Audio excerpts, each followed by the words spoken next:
Hello, I'm Ferris Pilots, and today we're going to be playing some Hearthstone Curse of Naxxramas, but with a basic level 1 deck. Because I thought, if somebody's new to the game, maybe they want to take on Naxxramas, but they don't have all of these great cards. What if they only have the level 1 card? So here you go, I came up with this deck. You don't need to have this exact same deck, but this is just a deck that anyone can use, because it's the cards that the game gives you at the very start. You don't even need to level up your hero to use this deck.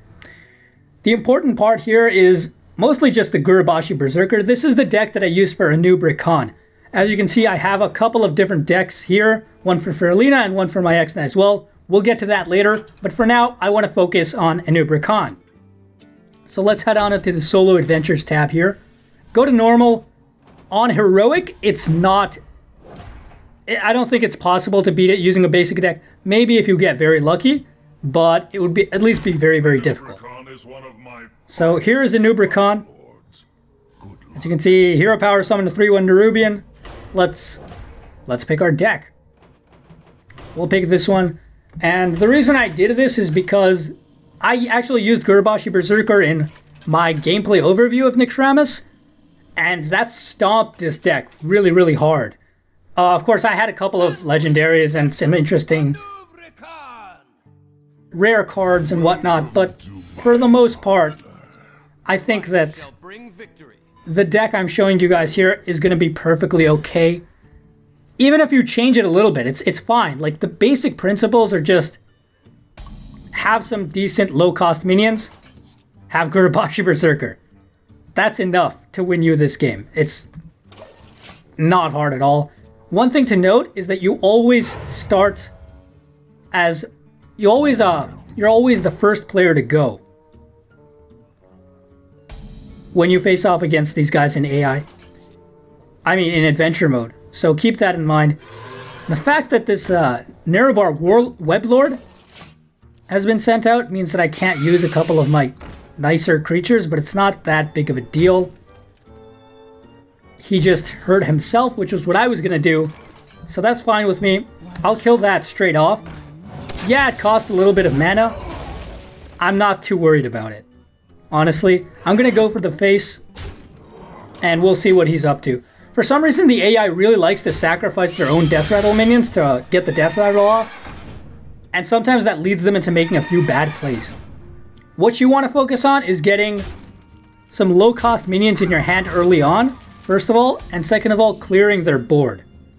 Now, he's put me in a pretty tough position because of these Death Chargers. The 1-cost minion with 2/3 is pretty powerful.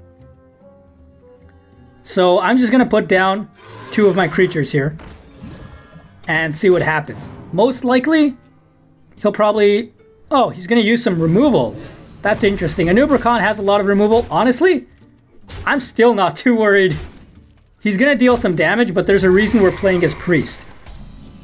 As you can see, my health is still equal to his. He has a better board, of course, but that's not too much of a problem.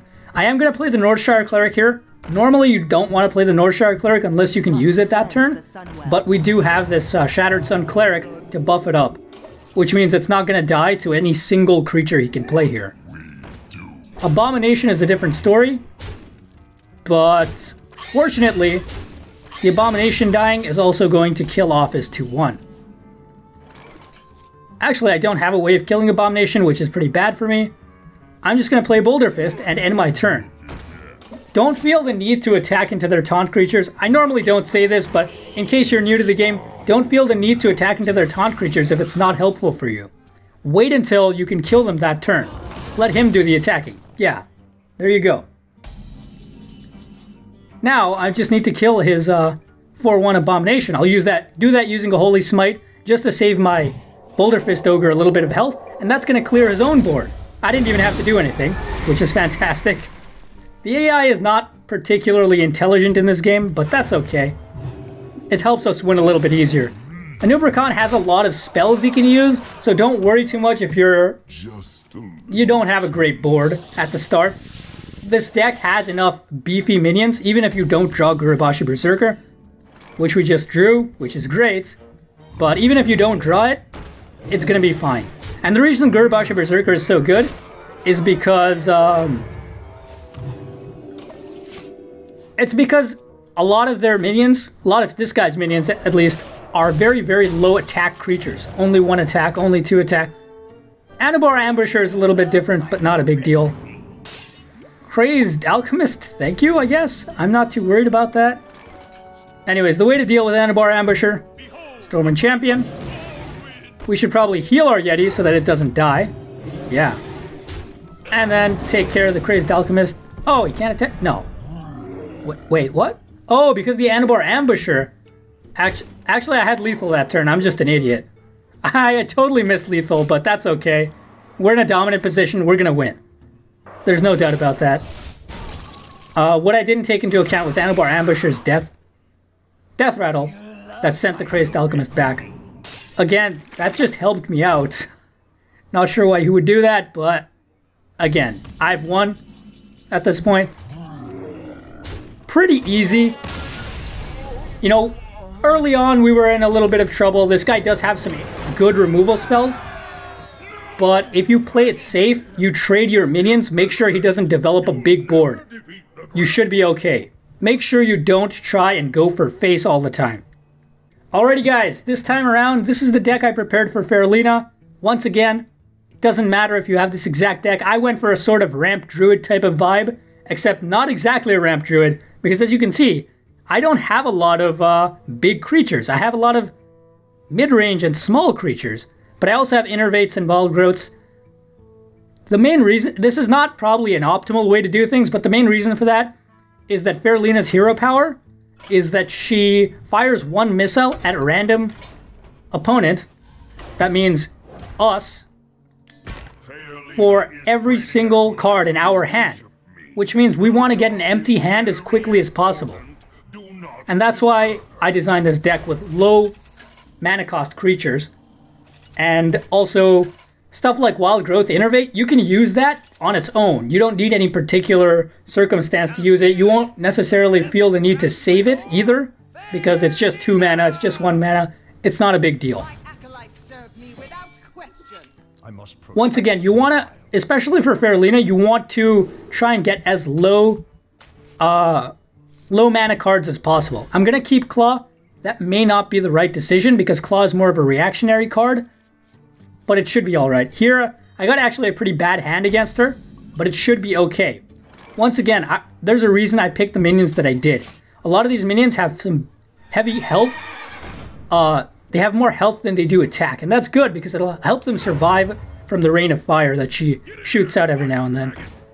She's going for the attack here. I'm not too worried. Our hero power will give us a little bit of an ability to defend ourselves. Let's see here. With a claw and a hero power. Oh, we can't do that. Let's just hero power and kill the 2/1. That's perfectly okay. If she does choose to use her hero power, it's going to hurt us a little bit.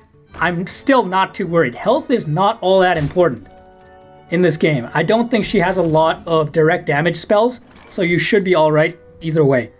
Here I'm just going to claw and hero power, and I'm going to attack this Death Charger. Take it out. Remember, board is pretty important. Health is not so important. Dancing Swords, unfortunate. That's a pretty powerful card. However, we did get an Innervate. So with an Innervate, we will have 6 mana. That is enough to play a Yeti. Or it's enough to play a Razorfen Hunter and a Mark of the Wild, which is actually probably the better play here. The reason for that is, essentially, you get a... It is floating a mana, which is not great, but it's enough so that you get a... what is effectively a Yeti. And that takes out this Dancing Swords, but you also get a little 1/1. That's just a bonus. So yeah, the 1/1's gonna die to the Rain of Fire. There's a reason I tried to avoid a lot of 1-attack creatures in this deck, but this is okay. This is not terrible for us. We should still be fine. Here I'm gonna play the Gurubashi Berserker, and the reason for that is, if she uses Rain of Fire, Gurubashi Berserker is gonna get buffed for every single missile. That's gonna be really, really powerful. Dark Cultist I'm not too worried about, as long as she doesn't play anything else. And she purposefully avoided using her Rain of Fire because she knew that the Gurubashi Berserker would get buffed by it. It's actually a pretty good use I mean, they're pretty good at designing their AI, I should say, because it can actually recognize this sort of thing, which I didn't expect it to be able to do. And here we go. I am going to... I cannot kill the Dark Cultist, but I'm going to hit it just so that if it does decide to attack into my 3-2, it'll die. And I don't mind the Nerubian Egg getting buffed up. That's okay with me. Now she's going to use Rain of Fire. I'm not too worried if the Gurubashi Berserker dies. Honestly, it's done its job. Death Charger and Acolyte of Pain, whatever. I'm not too worried. Yeah, that's okay with me. Honestly, it's not a big deal. Here, I think I'm just going to hit this 1-3. You may not have done that, but it's not a big deal. We play the Darkscale Healer, get our Yeti back to full health. Hero Power, hit her. As you can tell, I've been ignoring the Nerubian Egg for obvious reasons. You don't want it to be able to summon that 4-4. If it does eventually summon it, that's okay. We can deal with it when that happens. But for now, we don't want that to happen. And at this point, we're basically in a dominant position. I'm going to kill the Dark Cultist, put down the Senjin Shield Master, or Shield Master as it is, and put down the Oasis Snapjaw as well. Oasis Snapjaw, not a great card. The reason I included it here is because it has a lot of health. And also, 2 attack is alright. It's not great, but it can survive this Rain of Fire if you play it early on in the game. I wonder if she's going to attack into the Senjin Shield Master. No. They like to preserve their own health. That's fine. Hey, perfect use of Innervate will allow us to play 2 cards. Do we even need to? With 4-4, that's 8. And 5, looks like we do. Looks like we do. Alright then, well, attack into this. Oh, that won't kill it. I'll attack into this with this.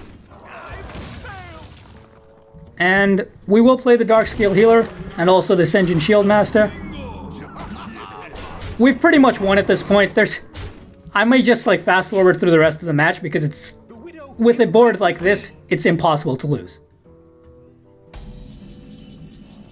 Oh, we don't even need to fast forward. We just win this turn, so that's fine. There you go, Faerlina, not a big deal. Her hero power is a little scary, but if you have strong, healthy minions, you should be fine. Alright, last up is Maexxna, the Spider Queen. Here we go. This is actually pretty... This deck took a little bit of doing, I should say. I'm using Arcane Explosion. It's actually very situationally useful in that fight, because on occasion she will play a lot of, what is it called, Haunted Creepers, and then sacrifice them, and then the 2 1/1s are kind of annoying. If she plays 2 of those at once, you kind of want to get rid of all the 1/1s as quickly as possible, and Arcane Explosion just does that on its own, which is great. Once again, you'll see a lot of low-cost creatures. The 2s are very important. I like these 2s because I like having at least 6 2s, and not just the spell, but the actual minions. Other than that, pretty much every creature in this deck is a Battlecry creature. I did put in 2 Polymorphs and 2 Fireballs. Keep in mind that the Battlecries are helpful, of course, because of her hero power, which saps your minions, sends them back to your hand, so you can repeatedly use the Battlecries. But the Polymorph is something you need to save. She does play... I believe she has played a Sea Giant in every single match I've played against her. So save that Polymorph for the Sea Giant. It's pretty important. Fireball is a little bit more versatile. You can use it against whatever you want. Polymorph is pretty important. This is probably the least consistent of the decks, mostly because Maexxna is kind of the hardest boss. She has that 2-mana spell that instantly kills your minions. Not a great opening hand, but I still think I should be able to pull off a win. And yes, we did get an Acidic Swamp Ooze, which is going to help out immensely. Luckily, she does not have a Nerubar Weblord in her deck, I don't think, which means you will be able to play your Battlecry minions without additional mana cost. And there you go, already playing the Haunted Creepers. In this case, it may actually be beneficial to go ahead and kill the Haunted... Actually, no. No, it's not. At this point, Not necessary. I'm going to go for face. There are a couple of reasons I did what I did. First is please... Oh, that sucks. Well, that's fine with me. Haunted Creeper, she's going to sacrifice, which I expected. Not a big deal. What we're going to do, kill one of these, put down our ooze once again, and then just go for face. Yes, she's going to kill the 3-1 with the 1-1. That's fine. I wonder what she's going to do with the coin. Sludge Belcher. This is a really, really annoying minion. Honestly, I'm tempted to polymorph it, but I will hold out for the Sea Giant, because polymorph is too valuable to use on this guy. What I will do here instead is play a 3-2 and then play a 2-3. Not exactly the smartest thing to do. Perhaps it would have been better to hero power it and then wait for it to attack one of my guys. I'm not too worried about losing creatures at this point. It's gonna happen. A little bit of losses to be expected. Here I could have this 2-3 survive if I used the Shattered Sun Cleric. So I'm thinking, alright, maybe I will use it. We must cleanse the Sunwell. Let's use the Shattered Sun Cleric. Kill this. Kill this. She's going to put the 1-2 into the 3-1, but that's fine with me. I'm going to go ahead and play another River Crocolisk. As you can see, I'm trying to fill up my board. And the reason for that is because this hero power can become very, very annoying very, very quickly if you're not careful. There you go. See, already these Haunted Creepers are becoming annoying. I could really, really use a Arcane Explosion at this point, but the game does not really seem to want to give me one, so that's alright. Alright, we have a couple of options here. Probably gonna go with Darkscale Healer, Hero Power to kill this, and then of course the Darkscale Healer to just heal this guy up, and then I guess I'll kill a 1-1 or something. And the reason for that is mostly because I wanted to get the Darkscale Healer down on the board. Most likely what's going to happen is it's going to kill the Darkscale Healer using the Necrotizing Poison or whatever it's called, but that's fine with me. Something has to die. If it's going to be the Darkscale Healer, it's going to be the Darkscale Healer. Alright. That's okay. It's kind of what I expected to happen, so I'm not too worried. Here, we're going to Stormpike Commando the Direwolf Alpha. Probably, yeah, seems like the best possible option. Go ahead and do that. And we'll kill off one of the 1-1s with the hero power. I could have played the Shattered Sun Cleric. The reason I chose to avoid it is because it'll just die to the Emperor Cobra anyways, and I don't really care. Instead here, we're getting another use of our Stormpike Commando, which is just fantastic. Because now we can use the Stormpike Commando and the hero power combined to kill the 2-3. You may be thinking you're taking a lot of face damage. That's actually perfectly okay. And the reason for that is because it doesn't matter if we take a little bit of damage. Maexxna does not have any direct damage dealing spells. So taking a little bit of damage from these one-attack creatures is not the end of the world. The Sea Giant, see here, this is why we save Polymorph. Because without Polymorph, this thing starts hitting us like crazy, and we have no real way to get rid of it. Polymorph is probably the best basic free spell you can use to get rid of this. Hex could work too. Fireball does it in a pinch, like a Fireball combined with the Stormpike Commando, but we don't need to do that because we have Polymorph. Might as well use it, right? I will send out the Stormwind Knight. No, will I? I could do either Stormwind Knight or Stormpike Commando, but the reason I chose Stormwind Knight is because I want to be able to do this. Attack that, hit that, and then it has to web it. But the Stormwind Knight has a lot of HP, which means it can't actually kill the Stormwind Knight. It has to web it, and when it webs it, we get to use it again, because it's a charge minion. Stormwind Knight is really good against this boss. One thing though you have to remember, Hearthstone is a game of luck as much as it is a game of skill. If the Webspinner gets her something like a King Krush, we could be in a bad spot. There's not much you can do about that. These things happen, right? Here, let's see what we can do. I'll probably want to kill the Webspinner last, right? But honestly, best possible option, I think, is just 2x Stormpike Commando. Get rid of the high damage minions when you can. The one attack creatures are not too big of a deal, honestly. Alright, sure, she drew a card. Big whoop. We'll probably see what it is this turn. Direwolf Alpha, okay. That sucks, but at the same time, it's not a huge deal. Because we can take it out using Stormpike Commando and Stormwind Knight. And there's a reason I included Priestess of Elune in this deck. Restore 4 health to your hero. Pretty useful when you're taking a beatdown every turn like this. But right now, we're just trying to stop the bleeding, you know? Get rid of these guys. Now she's running out of cards, and so it's going to be a lot easier for us to win. Oh, I say that, and then she draws a card that's going to draw her mana. I mean, that's going to draw her a card. Another card, I should say. But that's okay. We're going to play Priestess of Elune this turn. My health is getting a little bit too low for my liking. So we'll do this. Get rid of one of these guys. And probably go ahead and play Tazdingo. Or the Sen'jin Shieldmaster. Yes, it's probably going to get webbed, but at the same time, I'm not too worried. It's just there so that something can get webbed. Oh god, she played Maexxna. That is not good. But luckily for us, we do have that fireball readily available to us, and we should be able to take care of it without much of an issue. Actually, this is perfect. Fireball this. And do we need to... We don't even need to use Arcane Explosion. No, we can use Arcane Explosion.